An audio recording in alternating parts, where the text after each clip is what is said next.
রাহুলদার সাথে আমার কাজ করার কথা 2018-19 থেকে। অ্যান্ড আমরা রাহুলদা আমাকে যখন প্রথম ফোন করে, দেখো আমি এখন কিছুই করতে পারবো না।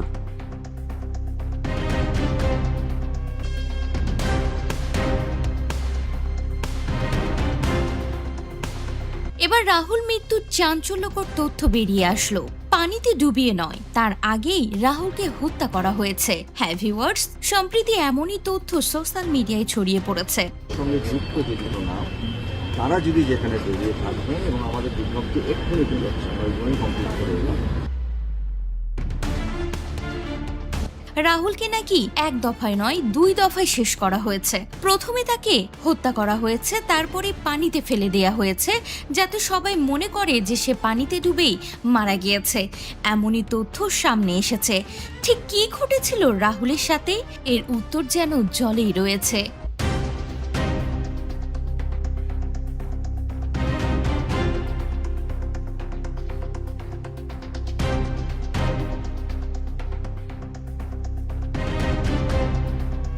ওই প্রোডাকশনের সঙ্গে যুক্ত, ওই নামের সাথে যুক্ত তাদের কারোর সাথে আমরা কোনো কাজ এই মুহূর্তে থেকে করব না, যতক্ষণ না নয় পাবলিকলি বা কোর্ট থেকে। জলেই লুকিয়ে রহস্য। রাহুলের মৃত্যু 9 দিনে কি কি ঘটে গেল টলিপাড়ায়। 29শে মার্চ রবিবাসরীয় ছুটির দিন স্টুডিও পাড়ায় হৃদয় বিদারক খবর। ভোলে বাবা পার কারিগার শুটিং করতে গিয়ে মৃত্যুর কোলে ঢলে পড়েন বাংলা সিনেমা সিরিয়ালের অত্যন্ত পরিচিত মুখ রাহুল অরুণোদয় বন্দ্যোপাধ্যায়। এই খবর প্রকাশ্যে আসতেই টলিপাড়ায় তৈরি হয়েছিল শূন্যতা।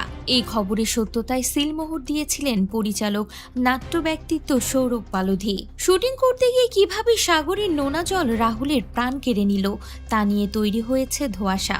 একটা মৃত্যু আর হাজারটা প্রশ্ন। প্রযোজনা সংস্থা ম্যাজিক মোমেন্টসের ভোলে বাবা পার কারিগার শুটিং করছিলেন রাহুল, সেখানেই ঘটে যায় এই মর্মান্তিক দুর্ঘটনা। কিন্তু প্রযোজনা সংস্থা মুখে কুলুপ, যার জেরে রাহুলের মৃত্যু ঘিরে রহস্যের মেঘ আরও ঘনীভূত হচ্ছে।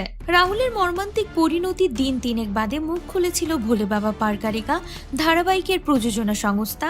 একাধিক বিভ্রান্তিকর বিবৃতি, প্রোডাকশন ইউনিটের সদস্যদের বয়ানে অসঙ্গতিতে অভিনেতার মৃত্যুর কারণ ঘিরে ধোঁয়াশা তৈরি হয়েছে। অতঃপর প্রযোজনা সংস্থার বিরুদ্ধে উত্তরোত্তর ক্ষোভও বাড়তে থাকে জনমানসে। রাহুলের মৃত্যুর 24 ঘন্টার মধ্যেই প্রযোজনা সংস্থার বিরুদ্ধে কড়া আইনি পদক্ষেপ এবং ক্ষতিপূরণের দাবি তোলা হয়। ক্রমাগত কটাক্ষের মুখে পড়তে হয় সিরিয়াল নির্মাতাদের।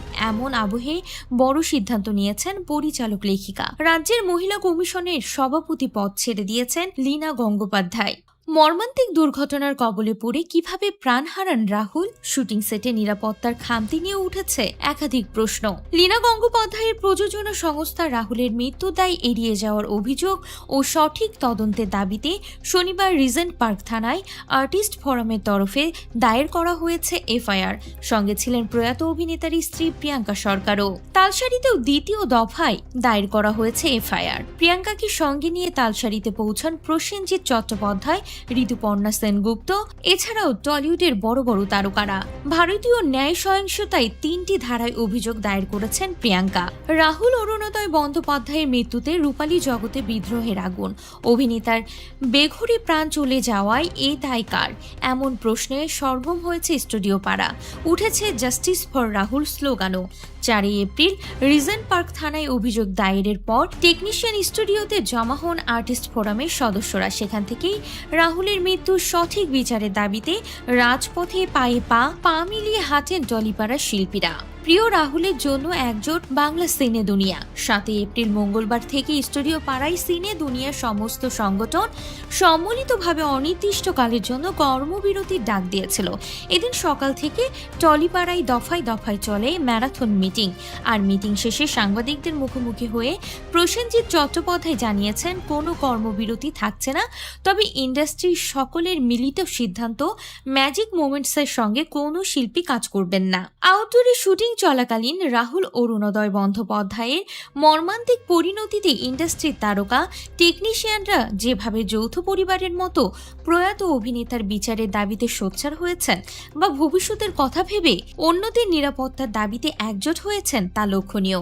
এরই মাঝে মিটিং থেকে ফিরে সোশ্যাল মিডিয়ায় প্রসেনজিৎ চট্টোপাধ্যায়কে ট্যাগ করে নিষিদ্ধ শিল্পীদের কাজে ফেরানোর জন্য আগামী 72 ঘন্টার ডেডলাইন বেঁধে দিলেন টলিউড সুপারস্টার। পোস্টে উল্লেখ, আমরা সকলেই মীমাংসার অপেক্ষায় রয়েছি। রাহুল যেন মরে গিয়েও সবার মধ্যে রয়ে গেলেন, সবাইকে এক ছাদের নিচে করলেন, এমনকি নিষিদ্ধ শিল্পীদের আবারও কাজ শুরু করার সুযোগ করে দিলেন।